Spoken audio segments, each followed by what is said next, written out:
বেশি।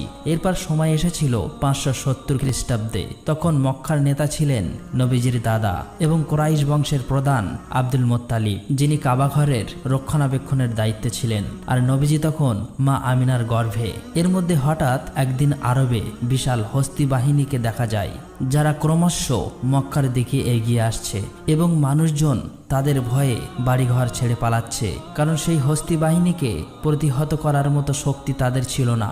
এমনকি ততক্ষণে সেই হস্তি বাহিনী মক্কার অনেকেরই ধরে নির্যাতন করতে শুরু করেছে এবং নবীজির দাদা আব্দুল মোত্তালেবের 200 উট সহ মক্কাবাসীর সমস্ত উট কেড়ে নিয়েছে, যাতে তারা তাদের সাথে লড়াই করতে না পারে। ঠিক তখনই দেখা যায় নবীজির চাচা আবু তালেব এসে আব্দুল মোত্তালিবকে মক্কার পরিস্থিতি সম্পর্কে জানায় এবং বলে, বাবা, আমরা ওই হস্তি বাহিনীর সাথে বিবাদ করে পারবো না, বরং আমরা আত্মসমর্পণ করি। আব্দুল মোত্তালেব তখন তার ছেলে আবু তালেবকে নিয়ে রওনা হয় হস্তি বাহিনীর প্রধানের সাথে দেখা করতে।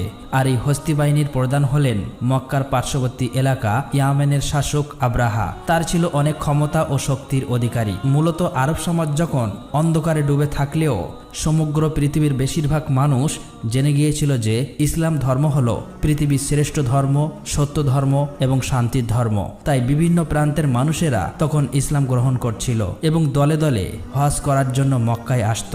ইসলাম ধর্ম এবং কাবার এতটা গ্রহণযোগ্যতা দেখে আব্রাহা তার ক্ষমতার দাপটে ইয়ামেনের রাজধানী সানাতে হুবাহু কাবার মতো একটি গির্জা তৈরি করে, কারণ আব্রাহা চেয়েছিল মানুষ খ্রিস্টান ধর্ম গ্রহণ করুক এবং তার তৈরি গির্জাতে বেশি বেশি আসুক। কিন্তু আব্রাহা যখন দেখে যে তার চাওয়া কোনোভাবেই পূরণ হচ্ছিল না, আব্রাহা তখন রাগে ক্রোধে ফেটে পড়ে।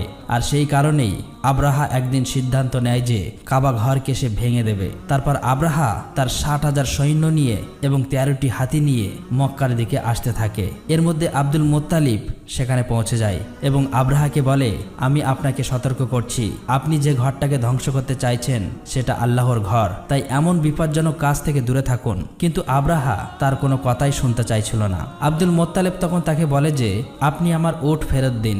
এই কথা শুনে আব্রাহা বেশ অবাক হয়ে যায় এবং বলে যে, আমি আপনাদের প্রিয় উপাসনালয় ধ্বংস করে দিচ্ছি, যেখানে আপনাদের বাবা দাদারাও ইবাদত করে এসেছিল।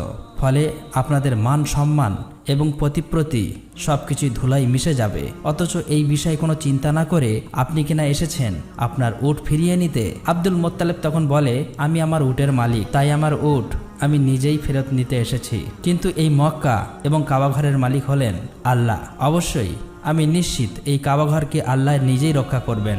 উত্তরে আব্রাহা তখন বলে, আজকে আমি এটাও দেখতে চাই কিভাবে তোমার আল্লাহ কাবাঘরকে আমার হাত থেকে রক্ষা করে। এরপরে আব্রাহা আব্দুল মোত্তালেবকে তার উটগুলো ফেরত দেয় এবং আব্দুল মোত্তালেব তার বাড়িতে ফিরে আসে। পরের দিন সকালে আব্রাহা তার হাতি বাহিনীকে নিয়ে মক্কায় প্রবেশ করতে যাচ্ছিল, কিন্তু হাতিগুলো যখন কাবাঘরের সীমানার মধ্যে চলে আসে তখন তারা আর সামনের দিকে এগোতে চাইছিল না। তাদের পাগুলো যেন পাথর হয়ে গিয়েছে এবং কিসে যেন আটকে পড়েছে।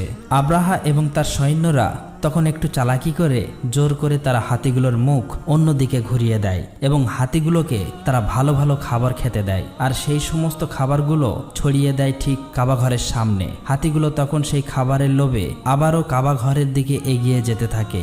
এদিকে আব্দুল মোত্তালেব অনেক চিন্তিত হয়ে পড়ে। ভারাক্রান্ত মন নিয়ে আব্দুল মোত্তালেব কাবাঘরের সামনে চলে আসে। কাবাঘরের দরজায় একটি শিকল ছিল। আব্দুল মোত্তালেব সেই শিকলটিকে শক্ত করে চেপে ধরে আর কাবাঘরের দরজার উপর মাথা রাখে। এরপর মহান আল্লাহ তাআলার কাছে দোয়া করে বলে, হে আল্লাহ, এই ঘর তোমার আর এই ঘরকে রক্ষা করার দায়িত্ব তোমার। আমরা তো শুধুমাত্র তোমার গোলাম, তোমারই বান্দা। আমাদের পক্ষে আর কিছুই করার সম্ভব হচ্ছে না। এখন এই ঘরকে তুমি রক্ষা করো। কথাগুলো বলতে বলতে তার চোখ দিয়ে অশ্রু গড়িয়ে পড়ছিল। কিন্তু ঠিক তখনই আকাশ থেকে আব্দুল মোত্তালেব একটা আওয়াজ শুনতে পায়। তাই সে ধীরে ধীরে সামনের দিকে এগিয়ে আসে। ঠিক তখনই তিনি দেখতে পায় আকাশ থেকে শত শত আবাবিল পাখি ধেয়ে আসছে মক্কার দিকে। আব্দুল মোত্তালেব এক দৃষ্টিতে পাখিগুলোর দিকে তাকিয়েছিল আর মনে মনে ভাবছিল, এটাই হয়তো আল্লাহর কাছ থেকে প্রেরিত রহমত, যেটা আজ কাবাঘরকে রক্ষা করবে। তা না হলে এত আবাবিল পাখি কেন এখানে আসছে? আবার প্রতিটি পাখির কাছে 3টি করে পাথর ছিল। একটি পাথর ছিল তাদের মুখে আর বাকি 2টি পাথর ছিল তাদের পায়ে। মোত্তালিব দেখতে পায় সমস্ত আবাবিল পাখি কাবা শরীফ ঘিরে ফেলেছে, এমনকি তারা সেখানে কাবা শরীফ তওয়াব করছে। তখন তিনি বুঝে যায় যে পৃথিবীর কোনো শক্তি আজ কাবা শরীফকে ধ্বংস করতে পারবে না। এরপর সমস্ত আবাবিল পাখি ছুটে চলে যায় আব্রাহার হস্তি বাহিনী এবং সৈন্যর দিকে।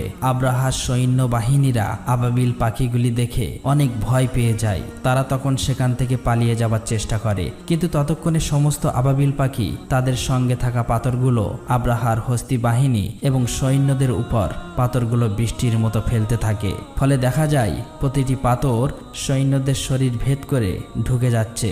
এতে মুহূর্তের মধ্যে সকল সৈন্যরা মারা যায়, এমনকি আব্রাহা এখানেই মারা গিয়েছিল। আল্লাহ তাআলা এই কাফেরদেরকে ধ্বংস করে দেয়। মহান আল্লাহ রাব্বুল আলামিনের কুদরতের মাধ্যমে এই ছোট ছোট পাথর দিয়ে ধ্বংস হয়েছিল 60,000 সৈন্য এবং 13টি হাতি। এমনকি এই ঘটনার বর্ণনা দেওয়া হয়েছে পবিত্র কোরআনে সূরা আল ফিলে, যেখানে বলা হয়েছে, তুমি কি দেখোনি তোমার প্রতিপালক কাবাঘর ধ্বংস করতে আসা হস্তি বাহিনীর সাথে কিরূপ আচরণ করেছিল? তিনি কি তাদের চক্রান্ত নাশাত করে দেননি? তিনি তাদের বিরুদ্ধে পাঠিয়েছিলেন ঝাঁকে ঝাঁকে আবাবিল পাখি। তারা ওই হস্তি বাহিনীর উপর ছোট্ট ছোট্ট পাথর নিক্ষেপ করেছিল। অতঃপর ওই হস্তি বাহিনী পরিণত হয়েছিল ভক্ষিত ভূষির ন্যায়। আর এভাবেই ওই দিন কাবাঘর রক্ষা করেছিল মহান আল্লাহ তাআলা। এই ঘটনার পর প্রায় 2 মাস কেটে যায়। Science says cleaning makes Chris feel better. Rethink what